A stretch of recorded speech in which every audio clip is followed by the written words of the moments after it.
Dans 8 mois, la célèbre piscine municipale de Bouaké renaîtra de ses cendres.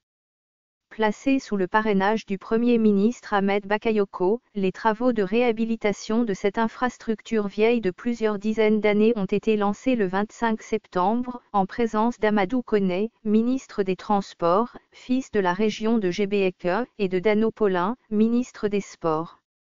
Il a été suivi par le dévoilement de la stèle en hommage au défunt Premier ministre, Amadou Gon Coulibaly.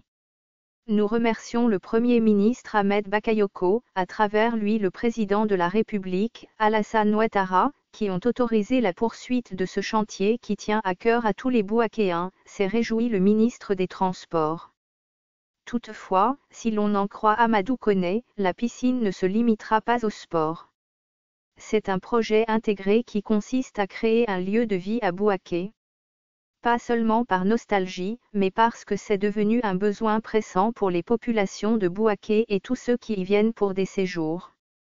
En somme, c'est un complexe de loisirs qui épouse l'air du temps. Dano Paulin, lui, en a profité pour avancer quelques chiffres. La piscine sera reconstruite à hauteur de 500 millions de FCFA. Par contre, le complexe qui sera bâti sur une superficie de 2 hectares coûtera 4 milliards de FCFA. C'est un financement de l'État de Côte d'Ivoire autorisé par le président de la République, a-t-il indiqué.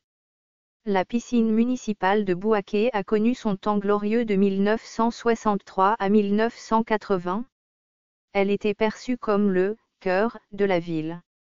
Repère du célèbre orchestre de la fraternité ivoirienne, OFI, elle a servi de cadre à plusieurs soirées et cérémonies officielles telles que la soirée de gala de mariage de Maurice Yameogo, à l'époque président de la Haute-Volta, ou encore celle offerte à Mobutu Sese Seko, alors président du Zaïre, en visite officielle en Côte d'Ivoire.